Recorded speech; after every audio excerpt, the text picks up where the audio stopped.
Rhythm Rock Live, we're on location tonight in the NWA Ruthless Studios, here to talk to NWA and Eazy-E, probably the most controversial rap group in Los Angeles. At that time, all the rappers were claiming their hometowns, South Bronx, you know, wherever they may be, New York, Queens, whatever the case may be. We were from Compton. Coming up in the ghetto, period, builds character to me. You know what I'm saying? It definitely can build character if you use it in a positive way. When we seen, you know, regular homies from the neighborhood that was just putting down real street raps, you know, it made us feel like we could do it. Something really special was coming out of that neighborhood. It was a fresh, really volatile time in music. I liken it to Elvis Presley when rock and roll started, to when the Beatles came. It was something really special coming out of there. After a while, Michael Jackson didn't work. People didn't believe the hype. We didn't care. We didn't care. If they didn't feel it, with all of that trying to be shy nonsense, people weren't checking for that no more. Rap made it gritty. I think we're successful because we're telling it like it is, and you know, that's what people want to hear because they sick of hearing about fairy tales and stuff like that. NWA to me was like anti-establishment. They was bringing, you know, South Central to the forefront and what was happening and, you know, drugs and the whole shot. I mean, they was hitting another element of a society that nobody else had touched on. They talked about being gangsters. Gangsta Gangster was a big hit. Fuck the Police was a big hit. It's not what you know, it's what you can prove. When I went and got NWA albums, I bought them as a fan. You just see an all-star cast of people, of Eazy being the mastermind, Q being the rhyme writer, Dre laying down the tracks, the producer, and then you had Ren who played a supporting cast. And that just made up one of the great groups of hip-hop. We don't tell you what to do and we'll tell you what not to do. You got your own freedom of choice. Eazy represented, you know, the hardcore little gangster on the corner. Don't try to hold us back because this record has cursing on it, or it said something, or you talking about raping somebody and everything. People were selling cocaine, making a lot of money, and he was the first person that actually came out and admitted it and boasted about it on a record. It's bullshit. Eazy-E turned out to have some business savvy. Eazy was a local crack slinger, okay? He made him some money, and because I was one of the few guys he knew had a studio, he wanted to get with me and get in the studio. He was not intended to be a rapper. He was going to be a financier.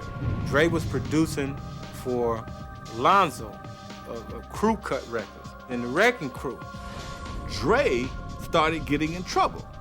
He was going to jail for warrants on a regular basis. I'm digging in my pocket to get him out, okay? So I got to the point where I got tired of it. And Lonzo didn't get him out of jail.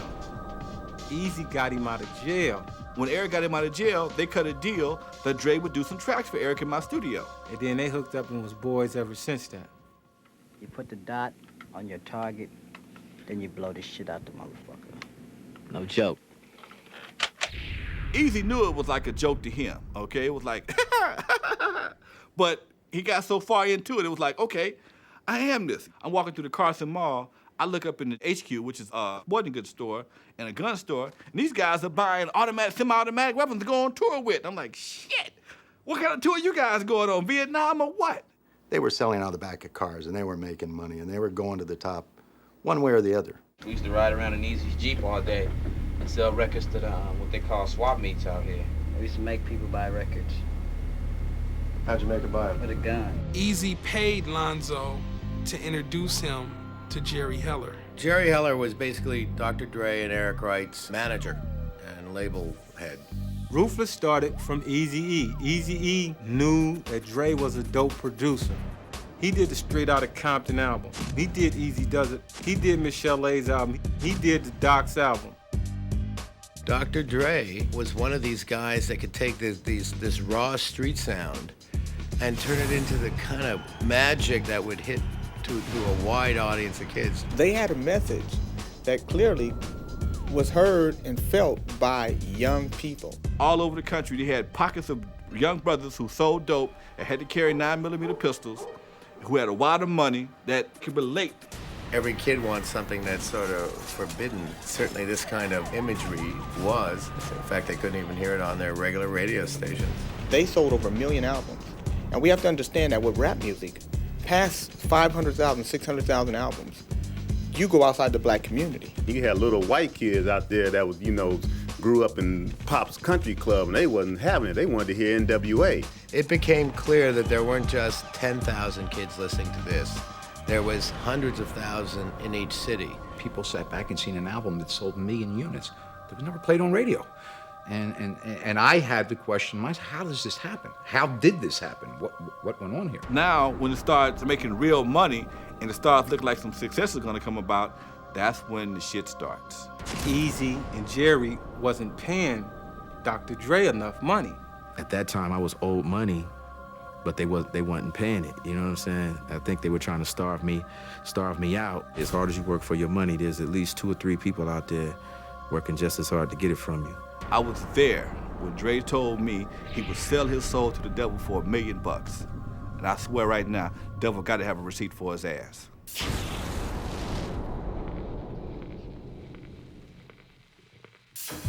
Suge Knight was always around. He was around in the days of NWA. I never noticed who he was. Suge was just a big kid. He was really at that time totally nobody. Suge Knight was a bodyguard, bodyguarding Bobby Brown. Being a bodyguard is probably one of the best music industry schools that you could go to, because you're gonna learn everything about the business. I was out there looking and learning, and I seen the different people complain. I seen artists, I seen people trying to be artists.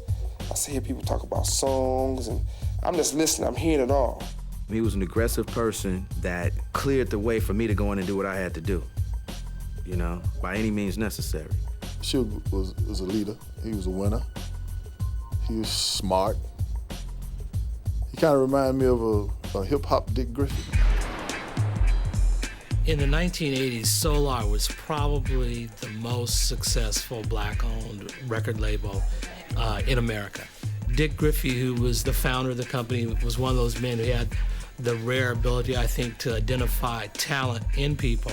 What I'm interested in is really teaching young people how to be in business for themselves. Suge first came to see Dick because he was managing a young guy named Mario Johnson, PKA Chocolate, who had written a number of songs on a Vanilla Ice album. I did all of his songs at his kitchen table at his house. Me and Quake would do tracks, and I would go to his house and write, give him songs, and he would learn them. He had gotten some credit on the album, but they hadn't paid him. They wouldn't return his phone calls. I couldn't get in contact with him, but the record wasn't doing anything at that time, and then when the video hit BET is when the record started taking off. The thing happened so fast and it blew up so quick, the first thing they wanted to do is tell me, look, we'll give you a couple of dollars, they'll let bygones be bygones. I wasn't going for it. Suge came to me at the Palm restaurant first and just sat down and said hello. He was kind of nice, It kind of scared us because he was really intimidating. He had like 6 or 7 guys with him that looked like a football team. We already knew where he was staying because I was supposed to be hearing some tracks that he was doing. But for some reason, they wanted me to just come by myself. You know what I'm saying? And shit was like, why they just want you to go by yourself? They already didn't try to beat you out of money. They didn't beat you out of songs. I'm going with you. Their whole attitude probably was, look, we're just gonna go in there and tell him we're gonna do it like this and give him a check and he gonna shut up. I had a different program when we met. One day I went into my hotel room and he was in there and he's with several people, and then he let me know what he wanted, and he wanted to get some points off the record, Ice Ice Baby. I'm like, look, you can't give me nothing. It's what I'm gonna give you because you didn't get the rights to put it out there because I haven't got paid and my client haven't got paid. I remember watching Primetime Live, the interview with Vanilla Ice. Suge took me out on the balcony, started talking to me personally. He had me look over the edge, show me how high I was up there. You scared? I needed to wear a diaper on that day. He didn't, first of all, hang me off from any balcony or any of this stuff.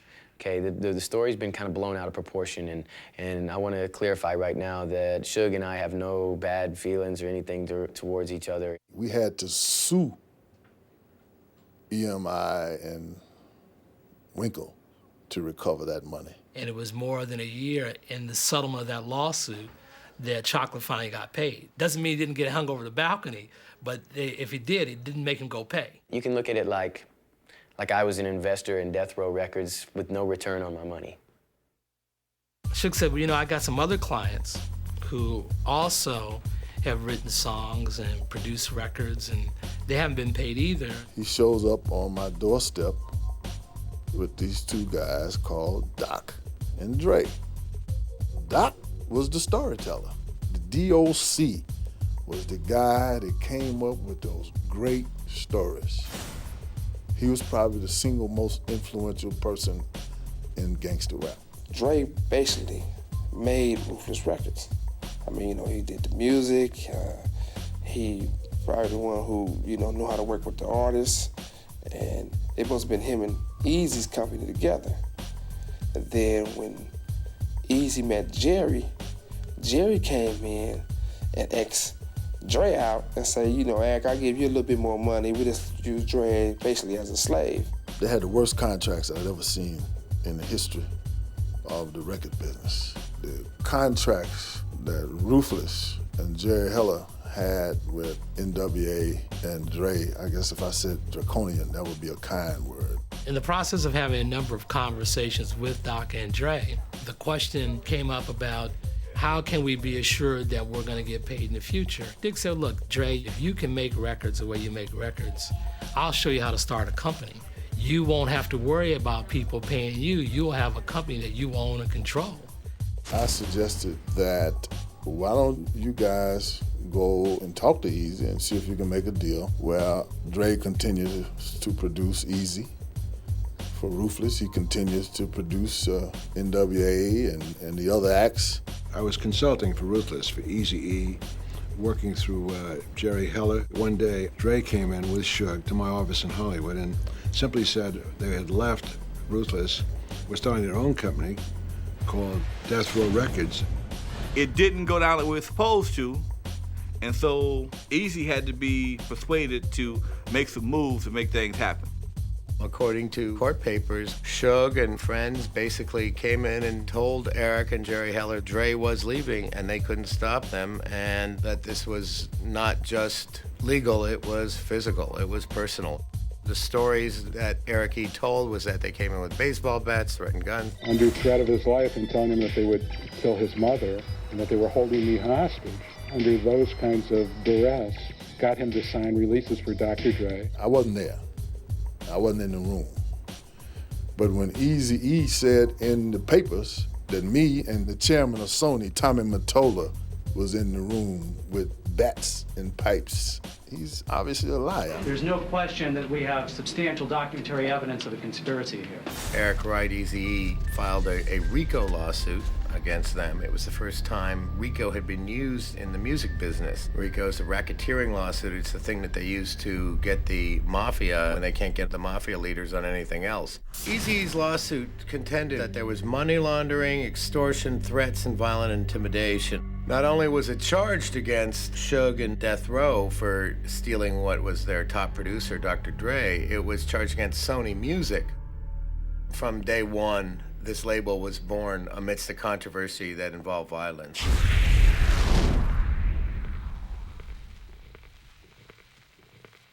The initial understanding was that Doc and Dre and Dick and Suge would be partners in this company. Each one of the artists that started was at the beginning. I got a lot of love for, and they always will be a part of the family. On the strength that they took that chance. It's not like we had a name out there. It's not like we had a lot of money to give them. The money I gave them came out of my pocket. Back then, Suge was like very behind the scenes and helpful and quiet, humble, non-visible. He didn't like cameras. He was invisible, the invisible man. His role was to handle the day-to-day business, dealing with the artists, dealing with distributors and record companies and what have you. My job was to go in here and push these buttons and make the records happen. Everybody was following Dre because people knew that Dre was the man. Like everything that he touched was like, you know, gold or platinum or better. That's who everyone wanted to work with him.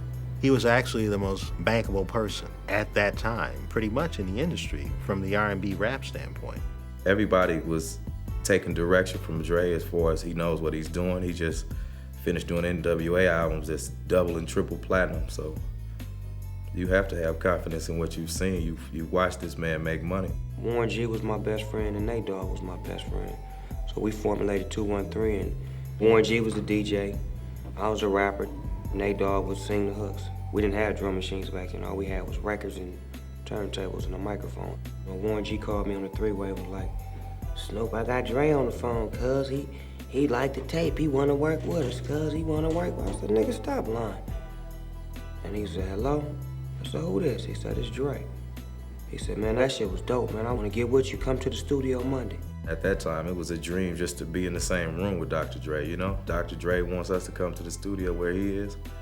I'd have jogged up there if I didn't have a car. I wanted to appreciate the game and accept everything that was offered to me and learn and just be a student at the time. They were housed in my building, so they didn't have a lot of expenses. You have to understand that the greatest expense in making a record is the studio time. I didn't have a lot of knowledge about the rap or hip-hop scenario, so I kind of let them do their own thing. Some nights we used to stay up there all night and leave to like 5, 6 in the morning. I mean, it had a special vibe up there. You just wanted to be there. Even if you wasn't working on the song, you just wanted to be there because it had that atmosphere. It just was the spot to be at. It was right in the middle of Hollywood, and you know, it was just a place to be for us. And we was young, and we never really had been out of the neighborhood, and you know, we was getting a chance to see it all in bright lights. And this was the same studio that Shalimar, Lakeside, The Whispers, Babyface, The Deal, all of them recorded all their albums in the same studios.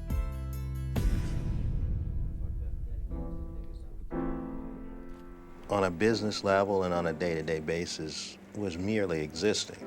It seemed like they were trying to find somebody to put some money into it or somebody to help them out. Money was hard to come by back then because it wasn't no structure, it was no label. And Suge Knight did all he could do at the time as far as, you know, go in his pocket, his bank account to get us money. Dre didn't really have no money. He was leaving NWA.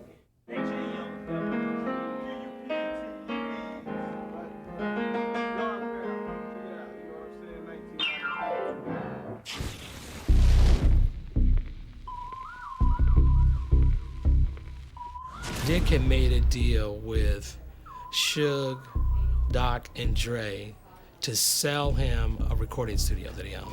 That was going to be something that they would own separate from the Death Row label because they wanted to have something that they owned. Suge came along and said he had found somebody to help them finance the purchase of the studio.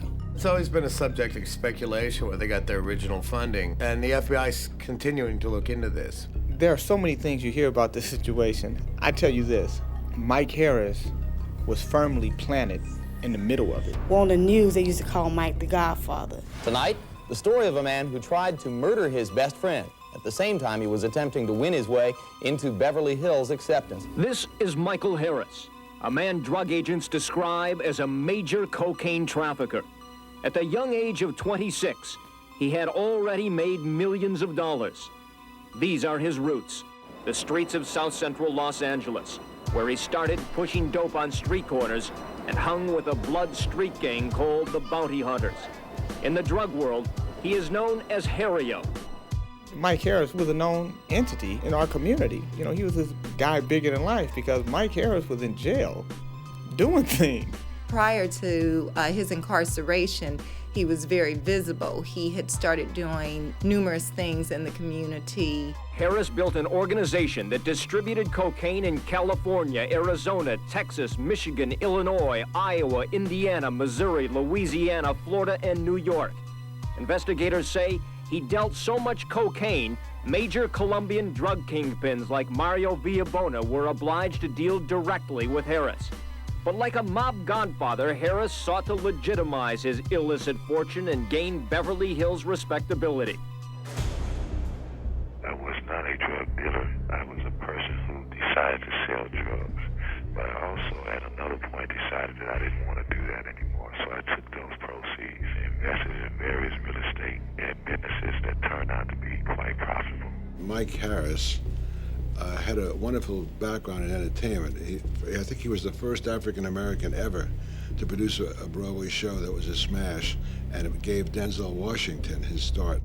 Checkmate was the name of the play. The play opened on Broadway.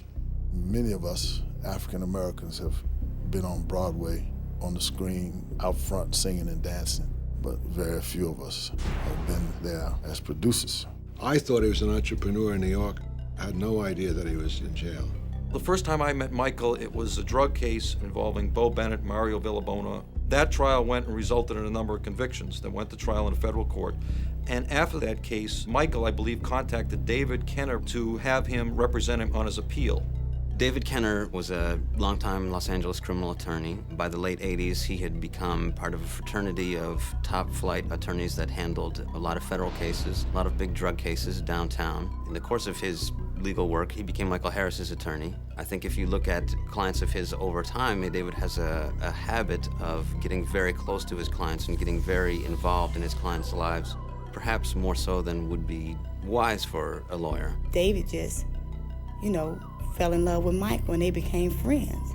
He was, he was a friend to us, I looked at him like family.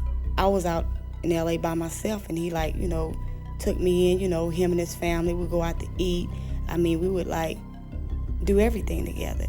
He became someone who was a confidant, a friend of Michael Harris's, and also involved in business with Michael Harris. I think that he's a lawyer who had a lot of money and he represented people who had a lot of money, and it would not be unusual to me for somebody who represented people with money to say, I want to invest. To achieve the massive task of getting me out of prison, it took not just money but power and the proper timing. At some point, we talked about getting into the entertainment business. Everybody wants to be in the music business.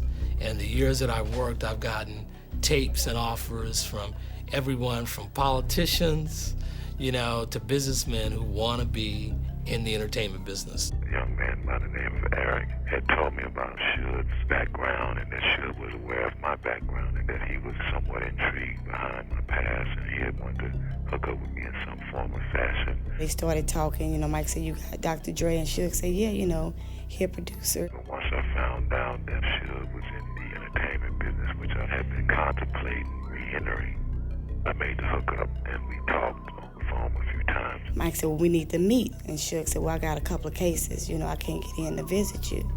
So Mike said, no, I got this attorney. He's bad. He can get you in here. David Kenner brought Suge Knight to see Michael at Metropolitan Detention Center in downtown Los Angeles. When I asked the question to Suge, what does it actually take? He told me that we could be 50-50 partners for about $1.5 million.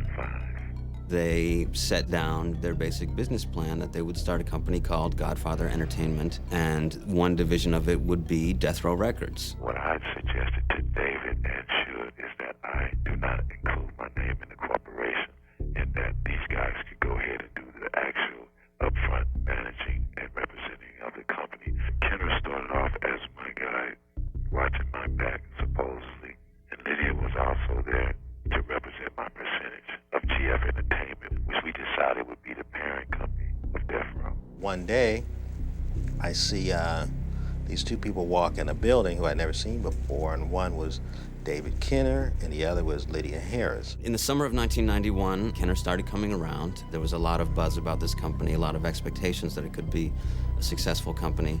And David was one of the people around at the time making a play to be Suge's partner and to take care of business for Suge, to handle business for Suge. A couple days after Mrs. Harris and David Kenner came in, things actually changed drastically. Immediately, the studio gets carpeted, things start getting fixed. I'm starting getting presented with money to find apartments for the artists that didn't have any apartments, didn't have any money. I'm also given an allowance for them. I saw a few little upgrades in the studio, some chairs, some speakers. And I was also told we'll be getting collect calls and to accept him and to find Suge where he was and connect him. We were assigned with them to build an awareness for Godfather Entertainment and to kick off their first vehicle, which is Death Row Records, to the industry. Norman Winter, in his infinite wisdom, said, let's take the boys into Beverly Hills. Let's stick it in everybody's face. So off to Chasen's. Let me see you put your hands together and say, oh yeah!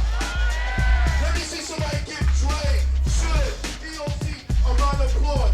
Death Row Records is going to be the record company of the 2000s. We were thinking about putting in metal detectors at the entrance. Everyone gets served with subpoenas, as an invitation. You're hereby ordered to appear before the Honorable Dr. Dre and the officers of GF Entertainment as a guest of the court to witness the springing of Death Row Records. Put your hands together. Come on, y'all, make some noise. We invited virtually every major record company executive in Los Angeles and New York, and it was so big that we originally planned on spending around 20, 25,000. I think it turned out to be 35 or 50. They had enough money at that time behind them, and they looked good. For somebody that comes out of nowhere to have a party at Chasen's on Grammy night, which is reserved generally for all the white people. It's also a place that would never be associated with rap music in any way unless it was something co-sponsored by a white group. The market we're going after, we're mainly for the people.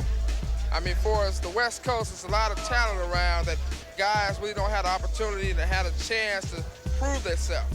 So far as GF Entertainment goes, with the studio and the films, we're giving all the youngsters the opportunity from all the neighborhoods where basically we haven't forgot where we came from. I personally interviewed all of the players that were there. GF Entertainment is a multimedia company. We have Death Row Records, we have a movie production unit, concerts, we're going to be doing pay-per-view concerts and all kinds of exciting things. In the beginning, they was giving Mike his props. And they was recognizing that there was another entity that helped this be one major powwow. When it came to Dave Kenner, he toasted the man who made it all responsible, Harry O. The label started with Dr. Dre, who was going to do his own thing, and with a lot of help from Suge Knight and Harry O and a number of people, and we got it all together. And that's on tape, and the FBI confiscated that from me under very rude circumstances.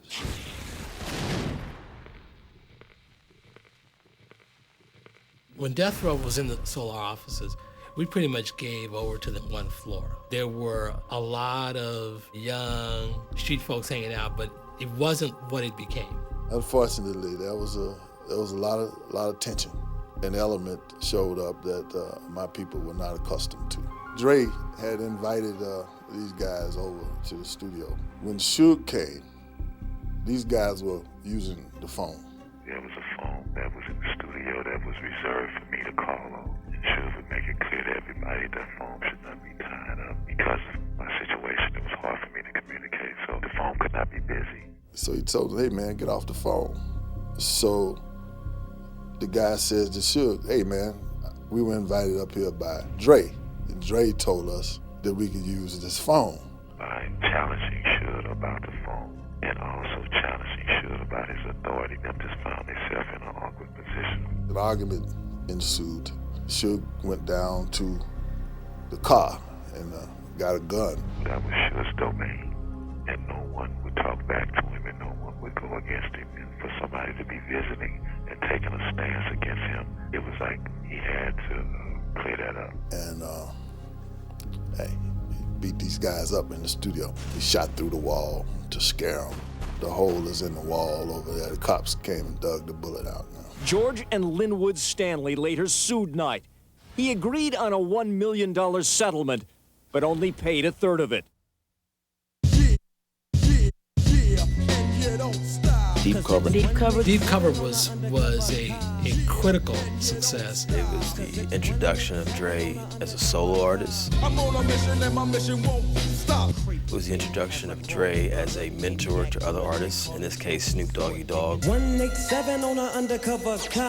Yeah, and you don't stop. Cause it's 187 on an undercover car. Yeah, and you don't stop. By Snoop blowing up on Deep Cover, I looked at that like we were all blowing up, because I always knew we did music together and I always had confidence in our music that it would sell and it would sell worldwide. And after the way it blew up with Snoop, it pumped me up to like, man, I can't wait till it's my turn, because they really do love what we doing. That single is so significant because it shows these two different worlds that Dre was leaving and where he was going to. Dr. Dre wanted to make a statement that he was a solo artist, that he was a good artist on his own and a good producer. The thing back then was we gonna try to come up. That's all Dre used to talk about, is coming up, coming up. And the Chronic was what was supposed to set it off. What I'm doing right now is I'm I'll be putting out a solo album soon. Everybody put their all into the Chronic album because we seen that not only was this going to build a record company that we were on, because this was the first album off the record company we were on. This will build all of our careers. And we vibing straight whatever Dre wants. It's Dre, whatever you want. You want this concept, Dre, you want this. It's all about Dre. It's all about Compton and Dre. Boom. You had Snoop Dogg, who just brought a whole nother style to rap music. He has a voice where he can rap over beats and just rip a beat to pieces. And then a lot of that shit was on the spot, spontaneous, right there. We just putting the weed together like this, breaking it down, putting it in a zigzag. Once we twist that shit up and blaze it, if it's the Chronic, we're gonna keep it as this. We're gonna unroll that motherfucker and throw it out and come with some new shit. First of all, you had so many hungry, starving individuals that, wanted to be superstars who put their talent together, and it came out to be a classic. The camaraderie in them early days over there, man. All them cats used to show up to the studio. They were poor as hell, but they still were a family. They still had fun. So it wasn't like we had money to hang with our friends or anything like that, so we just hung together. And we created a masterpiece.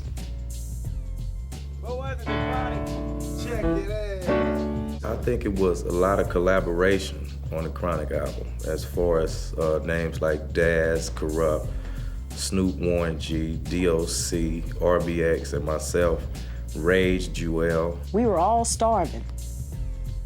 All starving. Dre included. We'd be up there eating Popeye's chicken 5 days a week. I gotta go roll up a joint. We had weed, the best weed, you know what I'm saying? That's why we made the Chronic, because we had the Chronic. I mean, sometimes we just was in there, drinking or elevating our minds to another level. Dre would be like working with the beats at the time, and he'll come up with something, and depending on who was in the studio at that particular time. It was people waiting all over the world for for Dre's album to drop. The Chronic was finished. We had originally thought we were going to be able to distribute the record with Sony. This would have been the first time in history that young guys would have actually had the opportunity to have a distribution deal, what they call a P&D deal, through a major and get all of the money. Sony refused to distribute the Chronic. Sony, because of their fearfulness of some of the crazy things going on around Death Row and their wariness of the contractual status of Dr. Dre, didn't want to get that deal done. Because of Eazy-E's persistence, he had been wronged and he had been robbed for his artists. Sony chose not to be a part of the lawsuits. Part of their fears in dealing with rap bands is that some of these gangster rappers might turn out to be real gangsters. Indeed, many of them are. There's any number of these guys go to jail every year. I mean, it's like first thing that, they go platinum, then go to jail. Dick and I then negotiated a deal with BMG to put out the record. They heard the lyrics and they said, we're not gonna put the record out. Everybody got afraid of putting out any kind of rap records with explicit lyrics that talked about killing cops and stuff. It wasn't nobody out there with us. I mean, it was a time when we were shopping the deal. We had an album done. John McClain Jr. came along. When he heard the record, he went crazy. He said, Griff, you gotta give me this. You gotta give me this record. John said, I love the record. Why don't you let me take it to Interscope?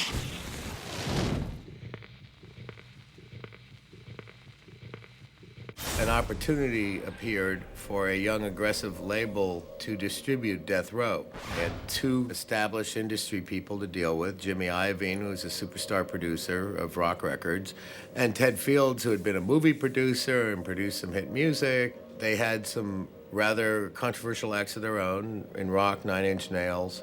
They signed Tupac Shakur, the other hottest rapper in the business. Interscope was out of business. They were getting ready to close the doors. Warner's, Atlantic was dropping the deal, and Ted Fields was tired of pouring his personal money in there. So here comes Dick Griffey with the Chronic.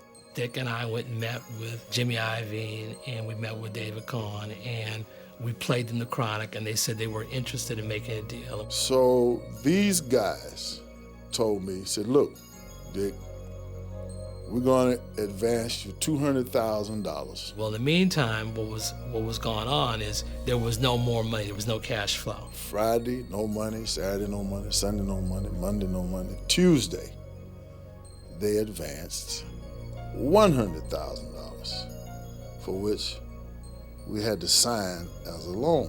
By Wednesday, Suge and Dre are up at Interscope. Jimmy Iovine got a hold of Dre, said, see, Dre, they doing it to you again, Dre. These guys are taking advantage of you. They then got in touch directly with Suge and said, Griffey was here, he won't make us a deal, but if you bring us a record, we'll give you $1 million. The man, once again, had done the old divide and conquer. It's real a lot of prejudice in the business, and people think it's so much black and white, but a lot of it is young and old. Most of our young people don't really know what's available for them out there, so that's how they get taken advantage of. Older guys, only thing they want to do is sit you down and say, look, okay, Suge, you say you're a young entrepreneur, this is what we're gonna do. Give me all the stuff you got. Give me your tapes, give me your masters, give me your groups. Now I'm gonna go over there and make you a deal. Suge didn't know contracts. He didn't know manufacturing. He didn't know publishing. But my opinion was, look, I ain't no punk. You don't gotta talk for us. We're gonna go in there to speak for ourselves. Instead of getting $1, we want 5. And our masters, and our ownership. What they ended up with is going over to Interscope and getting one of those regular slave deals. They took the kids away from the nest too soon. Interscope clearly saw the money. And this is the record business. And I think they were smart enough to see that whoever this guy Suge Knight was, and knowing the track record of this producer, Dr. Dre, and you had the legal mind of Dave Kenner there, they've got all tools in place. Everything that we need is right here. We don't really have to do anything. All we have to do is fund these guys and do what we do, which is promote records, market records, and advertise records. Jimmy Iovine had to go pay off Ruthless, Eazy, Jerry Heller, and have the Chronic distributed through Priority Records. Eazy was getting on Dre's Chronic record like 50 cents a copy and maybe 25 cents, meaning, yeah, Dre Day, he talking shit about me, but every time Dre Day sell a record, I get 25 cents a copy. After they signed the agreement, I think they realized that they needed to leave, and they did. All of a sudden, they disappeared. Suge cut off all ties with, the people he was dealing with in the beginning, and we got a whole new office and a whole new crew. And that really became kind of the rupture of the relationship between Dick and Suge and Doc and Dre. The Chronic goes out and sells 5 million copies, generates $50 million that saved Interscope, made Interscope. We invented something that wasn't out there. So it was fresh and everybody wanted it, from the East Coast to the West Coast, period. You couldn't turn on MTV without seeing Dr. Dre. First time I performed songs for the Chronic was with Dr. Dre. And we did like a small little concert in Compton. And man, motherfucker was singing every word of the songs. And it made me feel like, damn, this is my life right here. To me, it wasn't like, okay, Dre is advocating everybody smoke weed. He wasn't saying that. He was saying my album is dope. Do you understand what I'm saying? My album is dope. Buy it. It was a good record. I know a lot of cats that's pissed off behind those records right now because they say they haven't been paid or didn't get credit for it. I liked it. I mean, I was surprised by it. I was happy with it. In fact, I still play it from time to time. I don't like listening to his voice on this shit, but I still listen to it.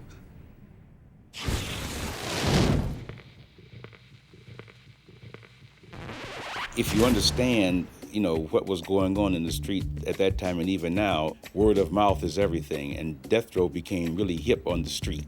Every young black entertainer wanted to be a part of it, so there was no problem finding talent at all.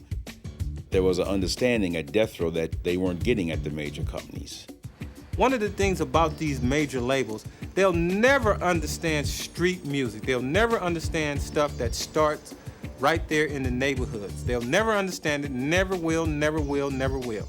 That's why you'll always have some young entrepreneurs who will come along, who really understand how to do that and make a killing. I'm not Hollywood. If you see me out somewhere, I don't care who you is. I'm gonna come over there, give you a hug, talk to you, how you doing, whatever. You ain't gonna speak to me, I ain't gonna do no let's do lunch. I ain't with all that. You know, I be like, what's up? I'm still from the ghetto. It was a very, very good time for young kids looking for a break. There was an opportunity there. There were people there that understood them, understood what they were about. Kids would come in and want to audition right off the street. Basically did the same thing Motown did. They took the mindset, the spirit, the dreams, the hopes, and wishes, and thoughts of the people of a time period, and they set it to music. If anybody would really stop for a moment to analyze what really happened at Death Row, it's really a miracle. You have a company, a small company, run by a young black entrepreneur, and he releases 5 or 6 LPs, and all of them went at least, I think, double platinum. Now, it's a known fact in our industry, if you're working for a major and you release 10 LPs and you have 3 to 4 hit records out of the 10 that you release, you're considered a genius. I think the most important thing in my situation that I wasn't coached. I think if a person is coached about the business, they're gonna continue to make the same mistakes that other entrepreneurs been making all along. The appeal of Death Row Records and everybody wanting to join Death Row Records at the time was the fact that Suge Knight was a black man with a lot of power, and he was a fearsome individual. That's the type of person you want on your team. Suge Knight is an intimidating individual. When he enters a room, you notice him. You can't help it. I think that he would be considered a handsome man, huge man. Suge's tremendous size intimidated people. When you got a 300-pound guy saying something, it means a lot more than if you have Mickey Rooney saying it. Suge was bright enough to use his size much like Don King uses his hair. The hype got so big that everybody started fearing. I have friends who are at Sony, and one of them called and said, gee, you know, we really want to get a track. Will you do me a favor? Could you go talk to Suge? And I said, yeah, I'll go talk to him. And so I went over to see Suge, and I said, Suge, what is it you're doing? You got people out here that are afraid to talk to you. Suge became somewhat like a folk hero after a while. These stories just develop a life of their own. You got Suge doing everything from throwing people off of a 30-story building to, you know, putting rocks and burying them in cement. The media, they put bad names on people and, you know, try to drag their name through the dirt or whatever, but now, as an individual, you got to do what you got to do to get paid. He was a very brilliant businessman. Whatever his tactics might have been, whoever he had to step on to get there, his main objective was to just get there at any cost. There's a genius, which is a part of him, and you know what they say about geniuses. You know, they aren't far from being insane. Suge Knight pretty much blew his cover by appearing on the cover of magazines, because now you're no longer a figure behind the scenes. Now you're a celebrity. You're making yourself a celebrity. Originally, I told him that he should never put himself on front of magazines. Always stay in the cut, always stay in the background. That's how you have more power. But as the social thing started to grow and people started to recognize him as being the guy, he lost or forgot that teaching. When Snoop's album comes out, this is the most anticipated rap album in history. Doggy Style was, we through with the Chronic, it's all about you, Snoop. You the hottest thing coming out the West Coast in a long time, and Dre gonna produce it. And when Dre produce an album from top to bottom, you can't lose. Tell us what we should expect on the new album. Gangsta shit, you know what I'm saying? Smooth gangsta shit. We're here at Tower Records in Marina del Rey, where this is really the hottest album on the shelves right now. Since the album was released at midnight last night, at this store they've already sold 130 CDs and about 100 cassettes. It could be the hottest album ever. Get it before it's gone. Nobody had ever in the modern era had their very first album go #1. A triple platinum album is $30 million to the record label. It's more like $45 million on the retail level. Death Row became the core of Interscope, which became the core of Warner Brothers' music money-making machine. After the Snoop album came out, it was all gravy. Because, man, Death Row was flying high then. It was just so much money floating around Death Row for anything. I remember I used to keep thousands. I used to run through thousands of dollars a day. They're making $100 million a year. They can buy anything they want. They can buy anybody they want. That made it all very, very serious business.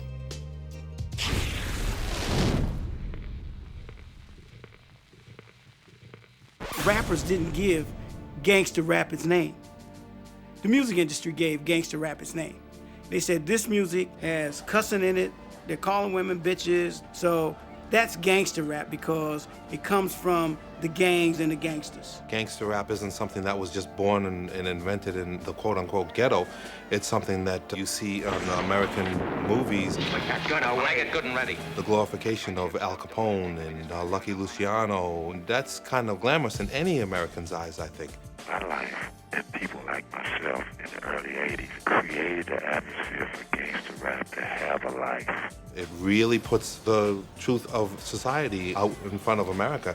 And America, not used to that, is obviously going to be shocked about it. The essence of the whole genre is the fact that it is our CNN, it is our 60 Minutes, it's our Dateline. Most artists try to be as factual as possible in depicting the actual experiences of our community. Suppose they just started rapping about the 6 o'clock news. Would it be gangster rap? Gangster rap is like the movies, too. Drama sells. I take it for what it is. It's a record, it's a CD, it's a tape, you know, and I'm not gonna live my life by it, and other people shouldn't either. It's entertainment. No black man should get on the front of a magazine with a 12-inch cigar in front of 2 Rolls Royces wearing what could be considered gang colors in America. That sends a bad message. That's negative. Publicity, when it was negative, played a role also because it was part of this role that Suge Knight had chosen for the company. I mean, these kids were not gangsters, quote, real gangsters. Many people there were not, as a matter of fact, gang members like it has been portrayed in the press.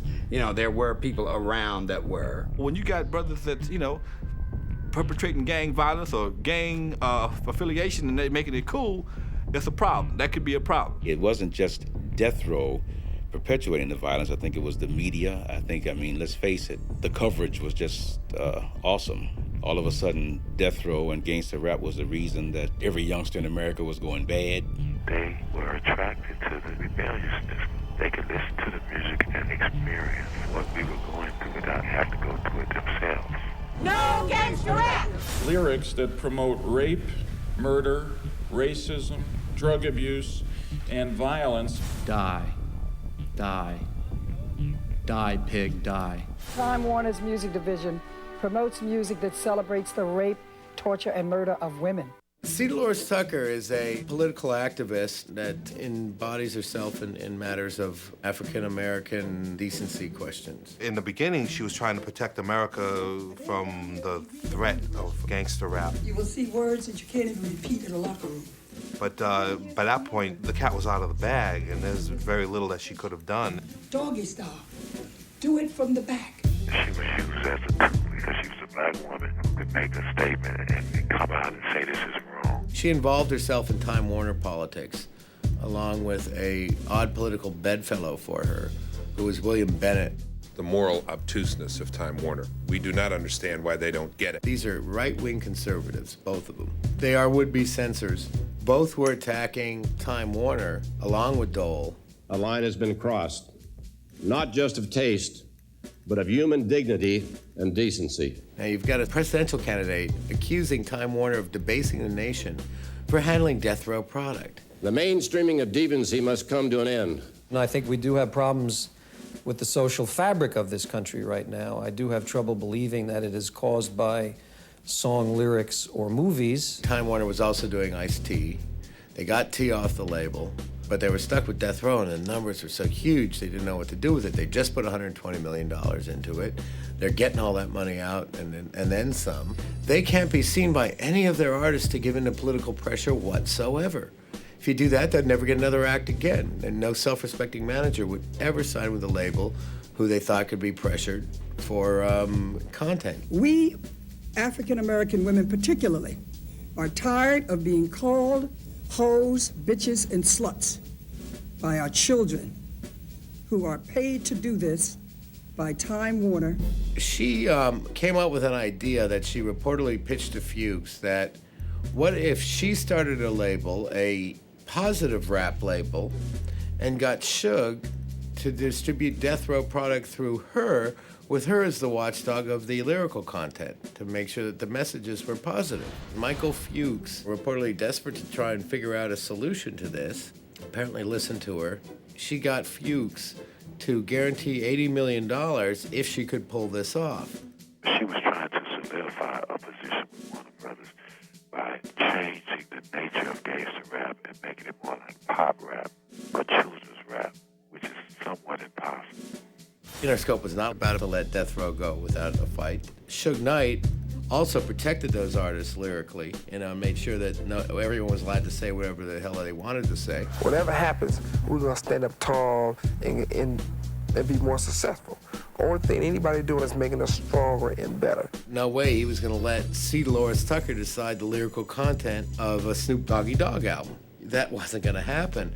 But they apparently thought it was. Michael Fuchs reportedly flew to Los Angeles in the Time Warner jet to Dionne Warwick's house, where C. Dolores Tucker's sitting there waiting for Suge Knight to come over to cut a deal that would make it tame Death Row Records. What she really wanted was a record company, or to have more involvement in that business. I mean, it is a very lucrative business. She had the wherewithal to see where this rap situation was going, how it had the nation really sort of unnerved. She was just trying to parlay it into something for herself, or she had been promised that it would be something for herself. Never have I discussed $80 million with them about any kind of business deal. The story goes that they waited 5 hours, Michael Fuchs, C. Dolores Tucker, and at Dionne Warwick's house, that Suge never showed up.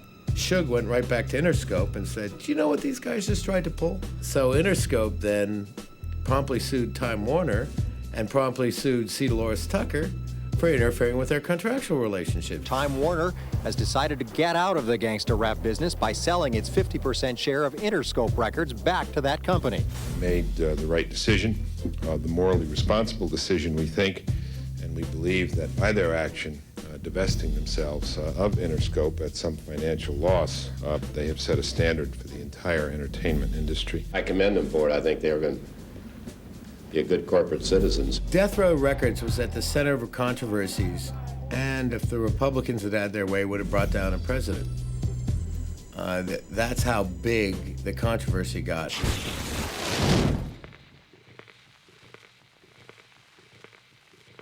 The origins of Death Row, starting with David Kenner, Michael Harris, and Suge Knight, didn't seem out of the ordinary until all the information started unfolding. Because David Kenner, nobody knew who he was. David Kenner became the principal business attorney for the label, as well as the criminal attorney for many people at the label. Los Angeles police announced that 21-year-old Calvin Broadus, better known as rap star Snoop Doggy Dogg, had turned himself into police on Friday, along with 2 other young black men, all accompanied by an attorney, in connection with the murder on August 25th of a man named Philip Waldemariam, in what police believe was a gang-related shooting. It never should have gone to trial. The alleged victim in this case had a gun, was reaching to his waistband to pull that gun out at the time Snoop's bodyguard fired a shot.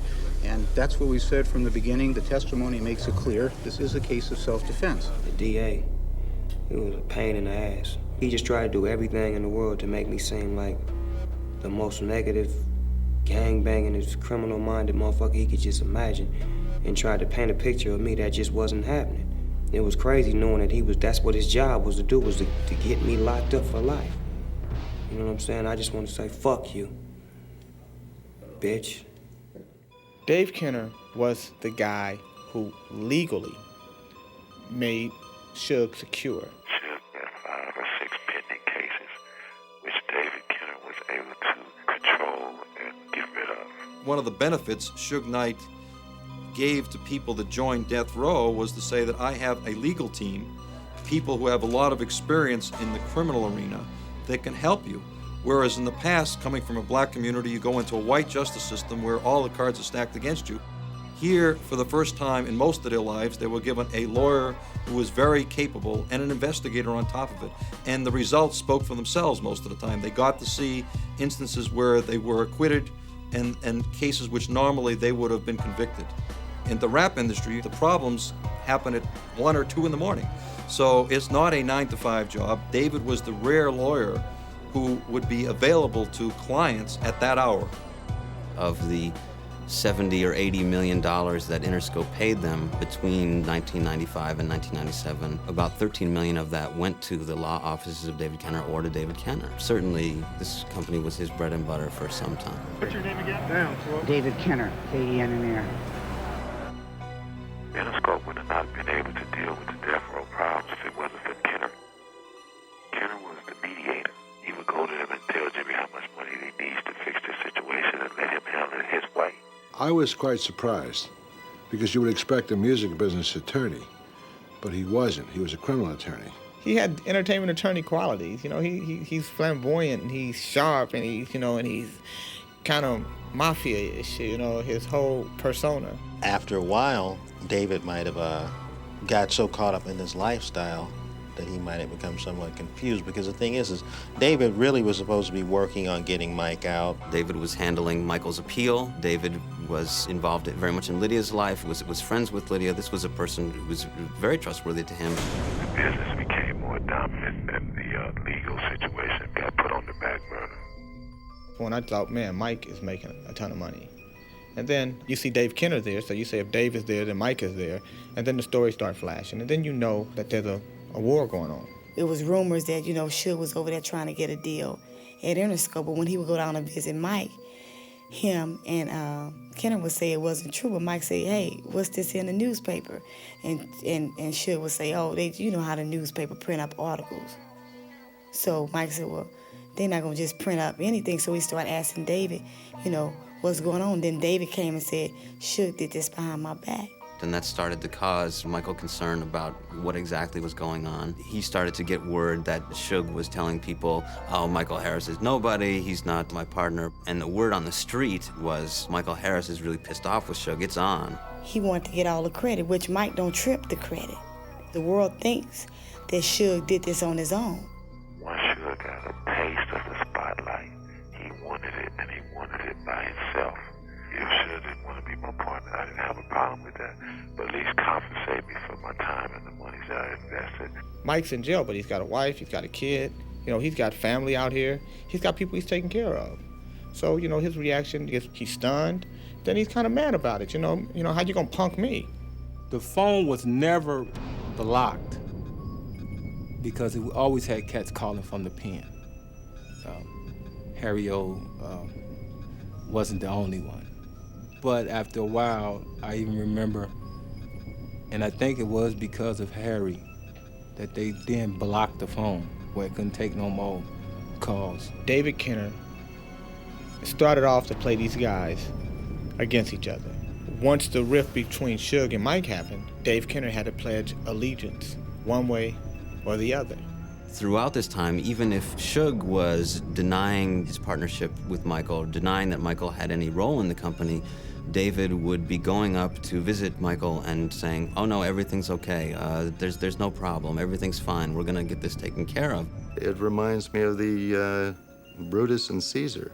At some point, Michael gets a hold of the incorporation paperwork of Death Row Records, realizes that Suge and David Kenner had set up a different company of Death Row Records that was independent of this GF Entertainment Michael had a hand in. And I think Michael began to suspect that things were not so kosher with their partnership. They had both crossed me, the person that brought them together. He the one told Dave, hey, look at this, man, that guy Suge. I like him. Go talk to him. Okay, a record comes, okay, I give you this amount of money. You tell him to do this. Okay, then him and Suge talking. Suge going to visit him. Suge, check this out. Put it down like this, man. Put it down like that. David, you do this part. Keep him out of jail. You make sure you keep him out of jail. That's how Suge got all them probation and stuff. Dave fighting like he crazy. Keep him out of jail because Mike telling him to. Keep him out of jail. But guess what? Soon the money come in. Who? Harry-O. They turn to Scooby-Doo on it. Who's that? Mike said, well, where's the money at? And they said, it's going to be 60 to 90 days, before we see a royalty check. So those 60 and 90 days turn into a year. I would send my representative to the office at Interscope to make arrangements to collect. I went over and met with David Korn. He said, well, what if we don't pay you? And I told him, I'm not threatening you, but I'm going to go on national TV and tell what really happened. Everybody knew Harry O wasn't no joke, okay? And everybody knew Harry O had chips. All you gotta do is be no joke and have chips, and you can get somebody handled. That's when Michael typed up a letter. Michael put his concerns on paper in the form of a lawsuit that could have been filed, that was never filed, laying out his grievances as to how he had been a founding partner in Death Row Records and had been denied his fair share of the proceeds. That lawsuit was shown to Interscope, and Interscope paid a fairly generous settlement to make it go away before it ever got filed. The last meeting I think I had face-to-face with Kenner was when I was going to sue Interscope. He felt that I was right in what I was doing, but the time was wrong. That next day, I got a call. They told me that Mike was in like a wheelchair. His mouth was twisted. I mean, he couldn't even walk. He couldn't even use his hands. He couldn't do nothing. I said, what happened? And that's when the doctor said he had Guillain-Barré. And I asked Mike, I said, well, did, Kenner give you anything? David is as smooth as you want to be and as vicious as you want to be, given the scenario.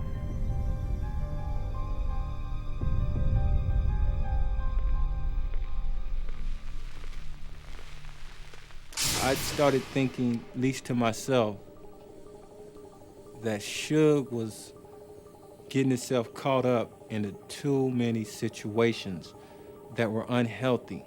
He had created an image that was working for him, and sometimes the image merged with reality, and I'm not sure that as time went on, that Suge didn't draw the line between when there was the image and when there was the reality. But Suge wasn't a gangster. Suge came from a family. His mother and father are still together.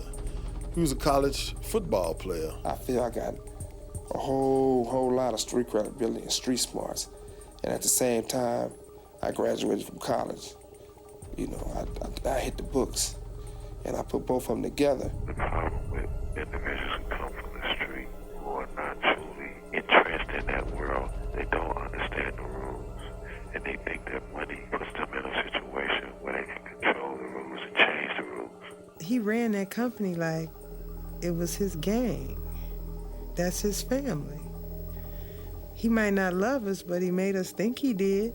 A lot of what followed, in part, had to do with trying to establish Death Row as a label with the most street credibility, and we're really doing gangster rap, and we're keeping it real, and we're keeping it legitimate. And so when you guys get out the joint, you can come get a job with me, that sort of thing. I ain't never had a job before in my life until I started working for Suge. In and out of jail, you know what I'm saying? Did a little bit of everything, you know what I'm saying? Now I'm, you know what I'm saying? Yeah, a lot of them cats that was up there was fresh out of the penitentiary with that penitentiary mentality. It was like working at a prison with no guns, no knives, no nothing. You just had to be in there on your own and handle it. How many companies do you know can have some Crips and Bloods up there? Crips and Bloods. I don't think that was a good idea. When Suge started to participate in the gang activity, I was very adamant with him about that, and I told him that would be his demise. At first, I was totally with Death Row's concept, because it was about time we had a brother out there, man, that wasn't taking no shit from these companies, that wasn't paying brothers their money. So I was totally with it. It was when the nonsense got too out of hand. We had a system of that kind of thing, sort of like a demerit system for artists and so on, and for some of the office workers. Say something wrong, you get smacked. If you come late, you get smacked. If you do this, you get smacked. That sounds, to me, it was like pimps and hoes. I just knew how, after a while, Suge was unapproachable. You couldn't really talk to him no more. I just knew it. You was no more talking to this guy, man. This guy is the fucking man. That company was by no ways, forms, or fashion Hollywood. You know how white folks like to do. They like to scream at each other. I'm gonna get my lawyer on you. But the new brothers wasn't doing it like that. They was coming through doors, coming through windows, and the whole nine on people. These rappers are from the street. They're not used to nothing else. So you have to deal with them in the street mentality. I heard somebody once describe them as all thinking they were in a Godfather movie. Suge was famous for applying the old mafia tactics. And you instill fear in everybody. When a guy just walks in, he has no idea we're in the middle of a meeting. He wants a record deal. He walks in and he says he know how to rap. So Suge says, okay, rap. If we don't like what you do, we gonna kick your ass. He said maybe 3 words and they just lit his ass up. I've seen people get beat up. You understand? I've seen people get that door locked on them. The infamous door locking. Or they take you in a room and touch you up and down. I wasn't the only lady that got beat up. But I was the only lady beat up and he held down. Suge grabbed me by my feet and everything went haywire. This girl cold cocked me. She loosened up my teeth and I had 2 black eyes. David Kenner stood up and watched. Somebody else videotaped it. And I kicked Suge in his nuts and I got the hell up out of there. I have not laid eyes on Suge since that day. He won't lay eyes on me till he see this. He took a lot of joy in it. It was funny to him. It made him feel good to have that kind of power or to instill that type of fear. All that drama that people knew that was happening right there at Death Row, on that 12th floor. This is at the building right down here at UCLA on Wilshire. It never leaked over to the Interscope side. You know, you see the Interscope. Interscope looks nice, woody things, say Interscope Records, and they get in the reception. Death Row is just a door. It was just a mahogany door, colored door, with a camera. Doc and RBX both had problems with Suge. They seen what type of person he was on the inside. Not to say nothing bad or not to say nothing good about him, but they seen the type of person he was. And through the grace of God and good attorneys, they were able to leave. Everybody else was forced in a chokehold after that.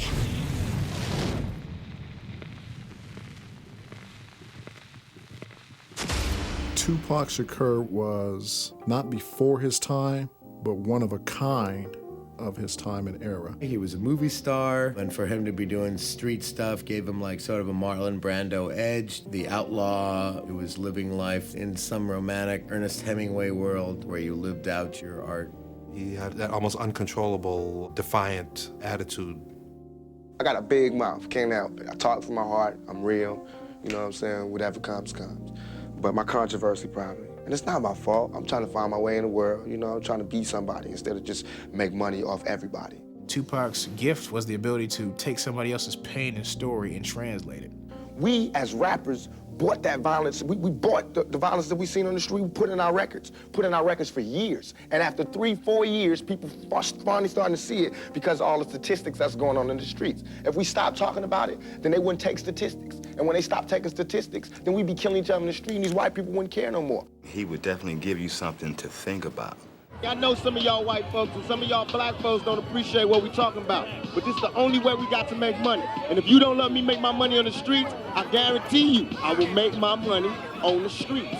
A lot of people say the same things or have said the same things as Pac, but Tupac made it believable. Because at first I always thought he was just a crazy, arrogant little idiot, but I didn't really know how deep he was. We have to be honest about the tools that we use to survive. And why is a black life any more recoupable than a white life?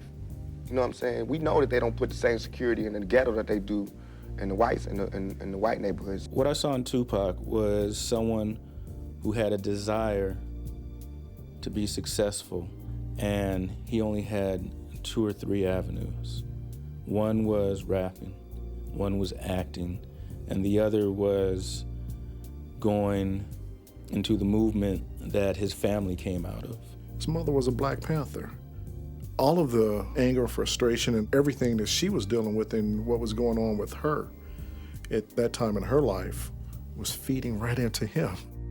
When Tupac was a kid, for punishment, she would make him read the New York Times cover to cover. And at the end of the day, he would be quizzed on everything he read out of the paper.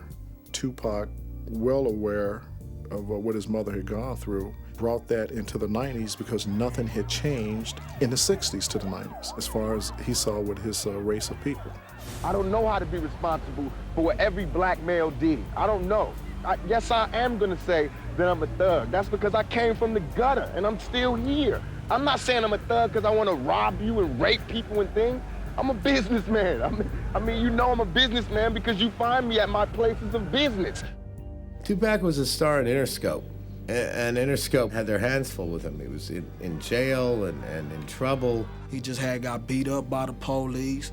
He had a lawsuit going to them that he won, and he was getting just harassed for anything. I mean, you know, they just start throwing him on the news as the bad guy rap when he really wasn't that person. I appreciate the present you've given me for giving me a fair trial and a fair shot at justice. I thank you from the bottom of my heart for just destroying everything I worked for the past 22 years, and a happy new year to you too. Tupac was in the news every day. I mean, you can't buy that kind of publicity. It's unfortunate the kinds of media coverage that they got, but it added to sales. People that know Pac had like 15 cases in different states in America. We would go do a show, Pac would go straight to court as soon as we get off the airplane. Don't block my way and don't hit my lawyer. Great artists are almost always out of step with what's going on in society because they see the world differently and they act differently. The last situation he got into, Interscope kind of like left him for dead.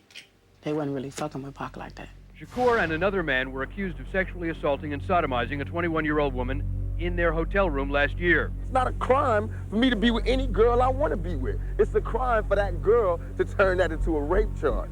It was her who sodomized me. It wasn't me who went down in the dance club and ate her out. It was her in the dance club who had oral sex with me. She should be charged, not me. Last night, just after midnight, at 723 7th Avenue, that's between 48th and 49th Street, our rap star, Tupac Shakur, and 3 members of his group were robbed and shot.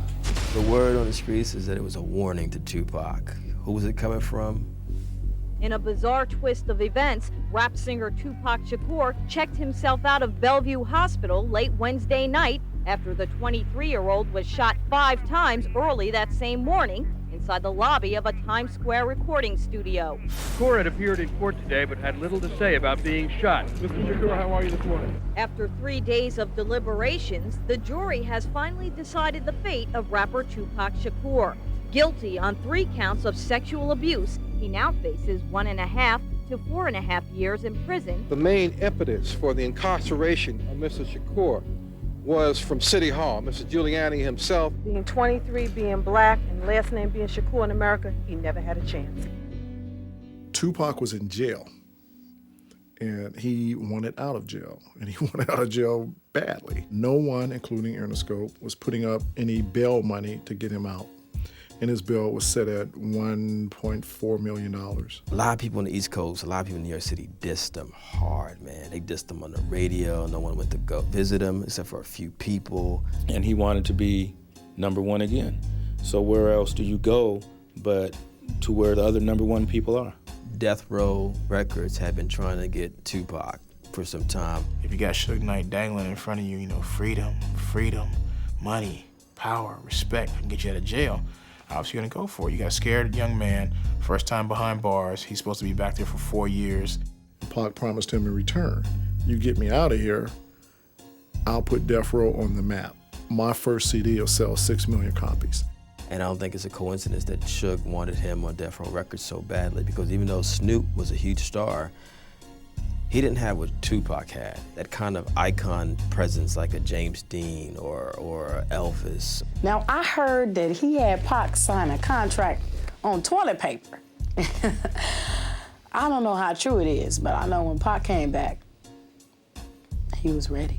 Tupac got out in September of '95. He went to Death Row Records this day he got off the plane, and they laid down their first track for All Eyes on Me in 15 minutes. This album is more celebratory of life, upbeat, energetic, fun, I think. But it's also harsher in terms of the language because I've been in jail for 11.5 months. Tupac brought the feeling of I was nothing, now I'm something, and I want everybody else to be something too. If I could do it, you can do it. He stirred up the whole group there. He got them all going and all working. He made sure that every artist at Death Row had some part of this double CD. It was his way of saying, look, I'm part of the family and I want you on my album, which he did not have to do. Like, I remember doing a session with him, you know, and it seemed like he was just running around having fun, just partying, you know, having a good time. But the man was done. We thought that he didn't even write them. We thought he came with his lyrics already, but no, he wrote them that day. And that's just how sharp he was, man. You had people around the studio saying, man, We gotta get like Pac. Pac just go in there, kick him in, kick him out, kick him in, kick him out. And that's all they talk about. And that's exactly what they're doing. He made the level of competition, which is a good thing. He brought that level up. Any of the artists will tell you that what Tupac put into them was this business of the work ethic, where you can do more if you just work at it. When Tupac came, it's like Suge wasn't worried about nobody else, not Snoop, nobody at the time. Nobody. He didn't care nothing about any of the other artists at that time. He says all he needs is Tupac. He says Tupac is such a genius. And this guy is a workaholic. He didn't want no girls. He didn't want nothing. All he wanted was to go to the studio and go to work. He wanted to take his experiences and share it with the world.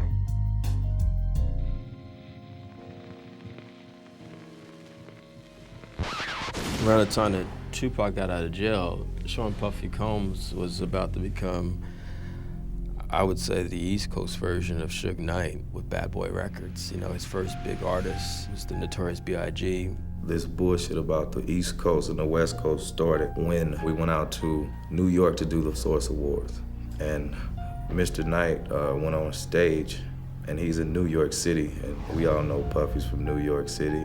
Any artists out there want to be an artist and want to stay a star, and don't want to have to worry about the executive producer trying to be all in the videos, all on the records, dancing, come to Death Row.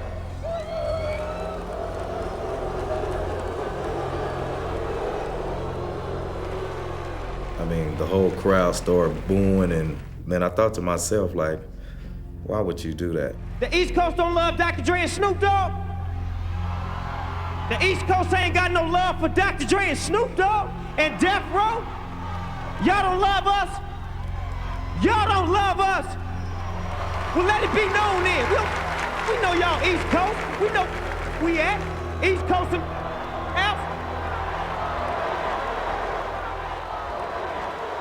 I'm the executive producer that a comment was made about a little bit earlier. But check this out. Contrary to what other people may feel, I would like to say that I'm very proud of Dr. Dre, of Death Row, and Suge Knight for their accomplishments. And all this East and West that needs to stop. It was so personal. Puffy was a good friend of mine. There's enough room in this business for two young black males who are entrepreneurs to exist. I mean, can you imagine if Al Bell and Berry Gordy were fighting, or if the Temptations had beef with the Four Tops? I mean, it sounds fucking retarded when you think about it. Yo, the Four Tops got beef with the Temptations. Marvin Gaye and Smokey Robinson were fighting at the Grammy Awards last night. I mean, think about that for a second. A lot of people on the West Coast felt that we have always had love for the East Coast, you know. They can come here and break their records. They come here and play at the clubs. You know, they come do in-stores. We do the whole nine with them East Coast cats. And we go out there and we don't get that same love. I remember New York DJs at parties refusing to play West Coast records. They country, they're Bamas, they wear jerry curls, they can't rhyme, they're whack, it's not danceable. It was the media that blew it up, you know. You're seeing certain things that somebody said highlighted in magazines about the West Coast and vice versa, and it just boiled over from there. All these people talking about an East Coast, West Coast war, they like the Judas was to Jesus. They only here to cause confusion. It made rap music look bad. It made rap music look like it's just another part of the dope game. Controversy is what Death Row started living off of, instead of talent. If this was chess, we'd be yelling checkmate 3 motherfucking years ago, because we've been beat these motherfuckers. Then the disrespect just started getting worse and worse between the West Coast and the East Coast. Overthrow the government y'all got right now, which is Bad Boy and Nas and all that bullshit, and we will bring a new government here that will feed every person in New York. And then you had the Tupac and Big situation, you know, flaming it even more. I possess his soul, his and Puffy. They know that I was the truest nigga involved with Biggie's success. I was the biggest help. I was the truest nigga. I don't write his rhymes, but he know how much he borrowed from me. He know how I used to stop my shows and let him touch the show. Let him blow up and do his whole show in the middle of my show. How I used to buy him shit and give him shit and never ask for it back. How I used to share. How I used to share my experiences in the game and my lessons and my rules and my knowledge on the game with him. You know what I mean? He owed me more. He owed me more than to turn his head and act like he didn't know niggas was about to blow my fucking head off. He knew. But for me to know, like, 3 weeks ago this happened, and then 3 weeks later your album's coming out and you are fucking done in your album. But you don't know who shot me in your fucking hometown? This nigga's from your neighborhood, and I gotta find out by myself, and I don't even call myself a dime, just a capo. From the west side, and I'm on the east side in jail, and I know who touched me, and I know everything that happened. Tupac was wrong in blaming whoever the individual figures were who actually had something to do with it in New York and making it into this whole New York City thing and then this East Coast, West Coast thing. And I think that he definitely had someone in his ear, probably Suge, exacerbating it. It sells records. It continues to get media attention, which sells more records. Tupac had claimed to have gone out with Biggie's wife, Faith Evans. This was a great humiliation, reportedly, for Biggie. It was all over. We were in Manhattan shooting a video. Biggie Smalls had gotten on the radio station, and Biggie said that I cannot believe that New York is allowing Tupac and the Dog Pound to shoot a video in our city right in the heart of Times Square. The words out of Biggie's mouth was Tupac and the Dog Pound. And it wasn't. It was Snoop and the Dog Pound. Tupac was not with us. Snoop at the time was having his hair braided. And all of the artists was in the trailer. And then all of a sudden, gunfire. Someone shot into the trailer. They weren't shooting in there to say, get out. They were shooting there to kill someone. There was a shift in Tupac Shakur's lyrical content. He at first was more political, then at some point he became more street. It was West Coast versus East Coast. The person at Rikers Island was very reflective and he's gonna change his life and everything. This new person was like, fuck New York, fuck the East Coast. Sugar's the man, he takes care of me, he's flashing money in front of the MTV cameras. It was like, wow, it was Jekyll and Hyde. One of the songs was a song called Hit 'Em Up. It talked about killing the bad boy camp, different artists. It was a lot of threats. I go, Pac, did you hear what you said? He was like, yeah, nigga, I wrote it. Okay, we're gonna need some more security and you need to start wearing a vest.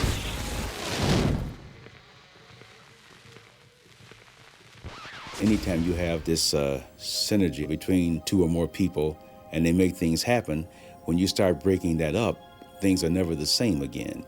When you think about Dr. Dre, here's a cat who's always had some sort of big brother or father figure around him.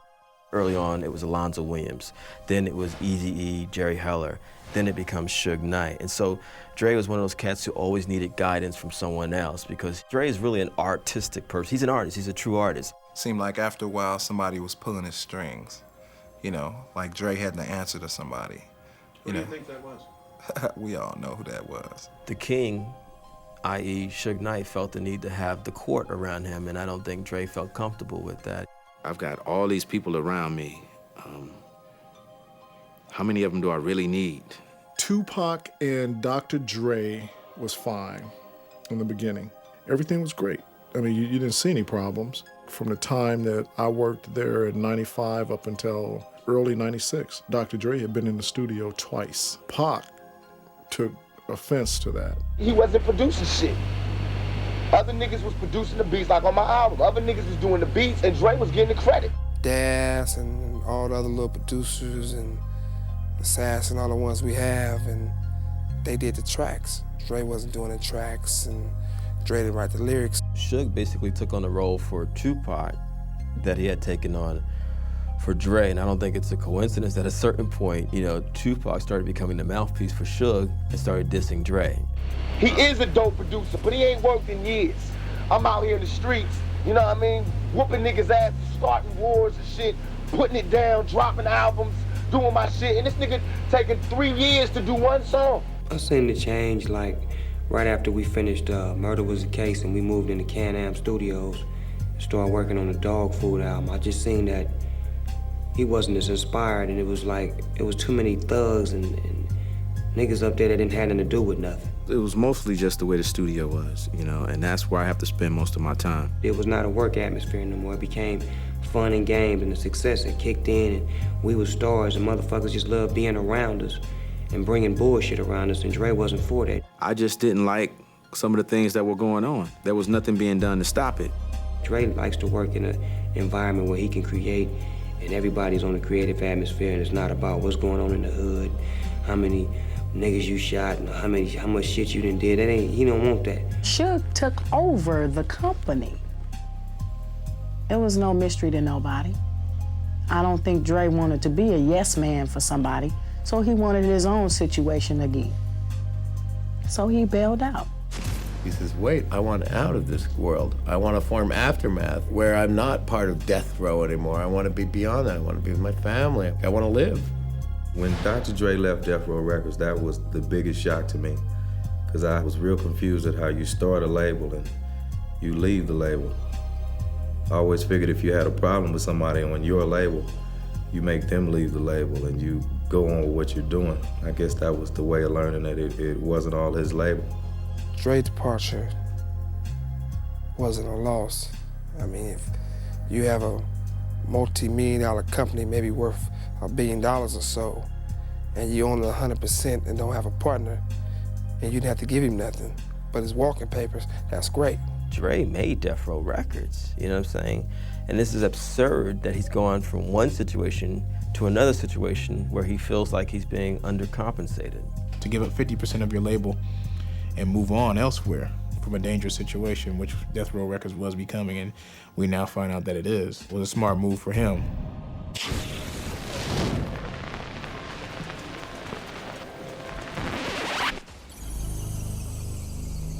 September 7th, we were just leaving a fight.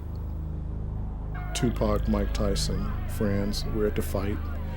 And we go backstage to leave the building. Immediately after coming from backstage, one of Suge's homeboys came up and whispered into Tupac's ear. Pac took off running. There was a gentleman standing with a MGM security guard by a pillar as Tupac was approaching him. Now, when I think about it, the guy was standing there waiting, and Pac ran up on him, and the fight broke out. Orlando Anderson and a couple of Suge's homeboys had gotten into a fight at the Lakewood Mall in California back in April of '96 over a Death Row chain, because there was a bounty on the Death Row chains.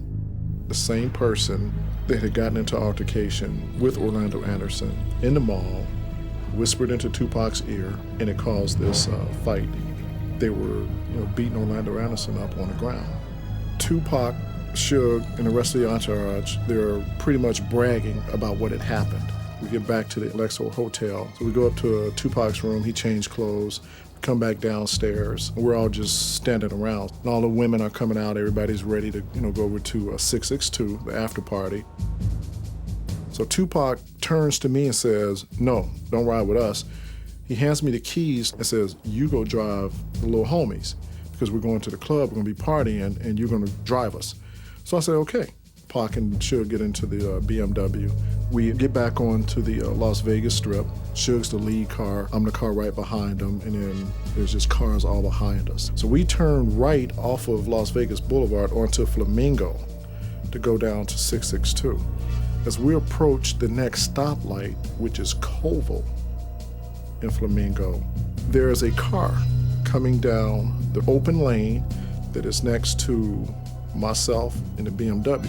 As the car is approaching, I turn and I look to my right, and I see the car, and it's a white Cadillac.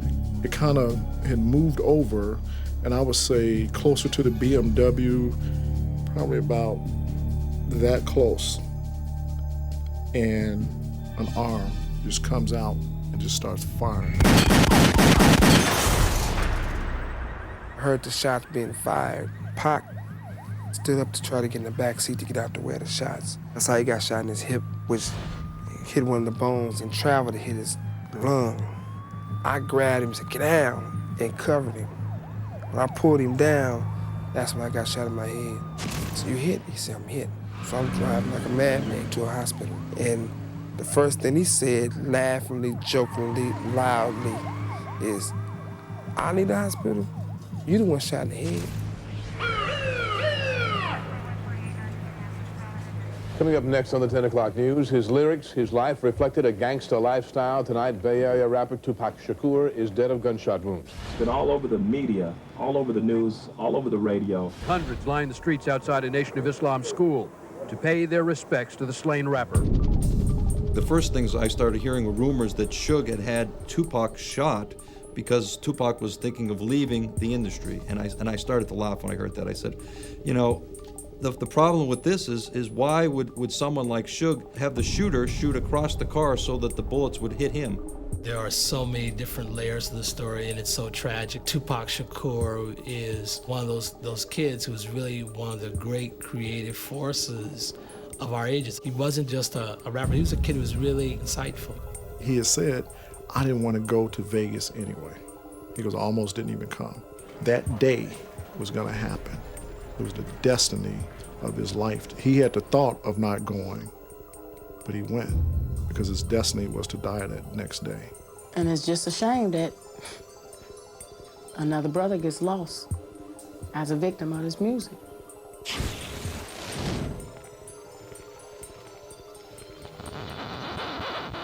If you had any street sense knowledge about yourself, you knew that company was gonna come crashing down, feds first. People let the fame go to their heads and the egos took over, and the next thing you know, it wasn't nowhere to go but down. Coming up, will the founder of one of rap music's most successful record labels be doing time for a probation violation? Last year, he pled no contest to 2 counts of assault stemming from a 1992 attack on 2 aspiring rappers in a Hollywood recording studio. This is a man who has 8 different convictions. And Your Honor, I ask you, how many bites at the probation apple does this defendant get? I think it is very clear that Mr. Knight delivers a kick with his right foot. That man made a choice to ignore his conscience. And it's only him that can reconcile that and can change it. We can't. We can just move on, give our contribution to the music industry, and hope that nothing like this ever happens again. He was an active participant in this assault, and I do find a violation of probation. I also keep in mind, I think the way he left the scene evidenced a consciousness of guilt. I think he had been involved in an assault, and the way he left the scene causes me to believe that he knew exactly what it was he was doing and what he had been involved in. Your prior record indicates one of violence. You are a danger to the community. Your prior performance on probation was not satisfactory. You committed other crimes while you were on probation. You're not a suitable candidate for probation, in other words, and so therefore probation is denied.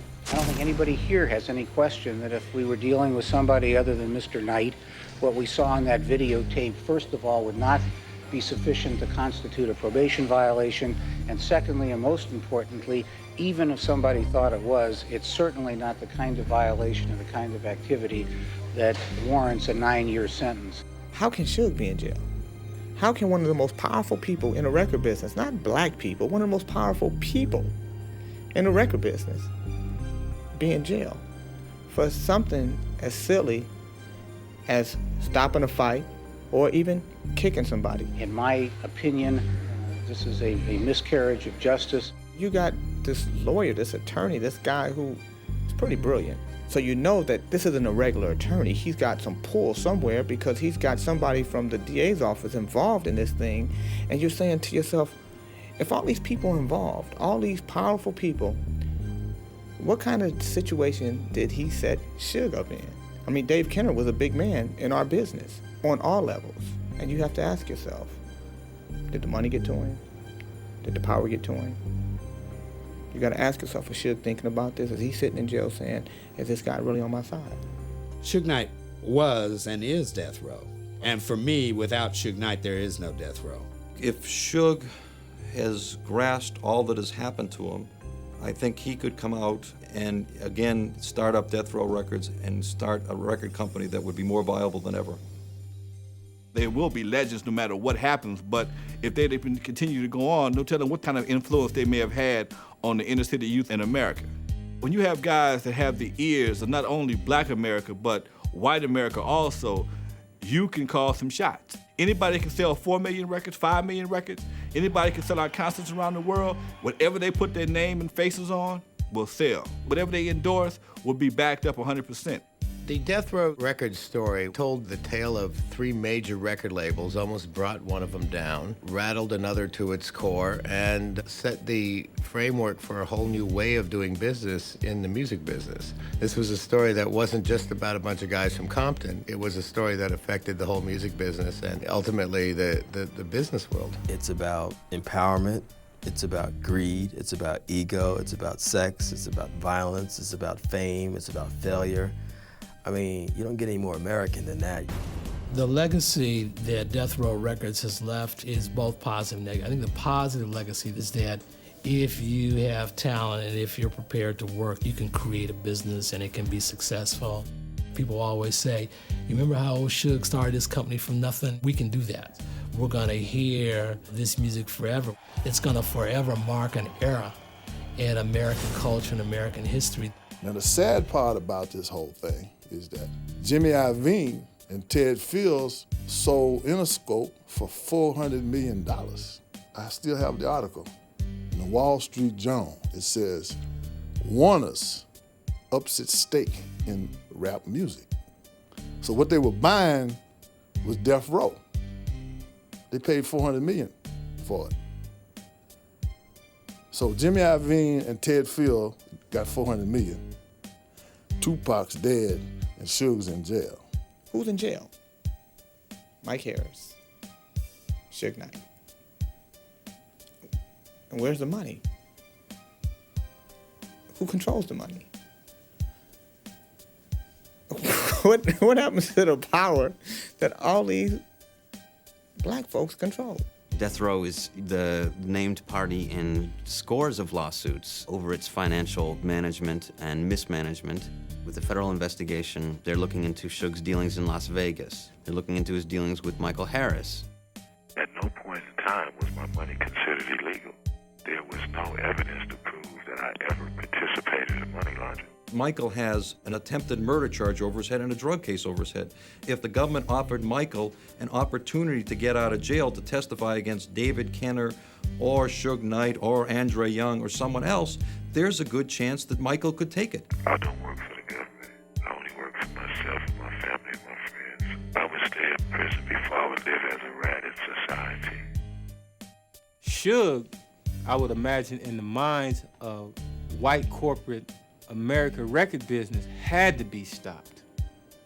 He had to be stopped. When we start taking the money that we make in the streets, however we do it, if it's hustling bottles, selling bottle tops, selling a bag of weed on the corner, however we do it, when we do it and we start realizing, you know what, let me find something legal to do, that's when it becomes a problem. They don't want us legal. They rather because they feel like if you selling dope, you ain't gonna never really get rich unless you the man sitting next to the goddamn man. It'll be hard to dig up and find who started what with what kind of legal money, but they wouldn't want to do that. If they were to take Death Row right now for Suge Knight, what about Atlantic Group? What about Interscope Records? They made more money than Death Row did off of Death Row. If Death Row was founded by drug money and Death Row made money, and Interscope made money, Atlantic Group made money, you take everybody's record company. You don't take just the black man's.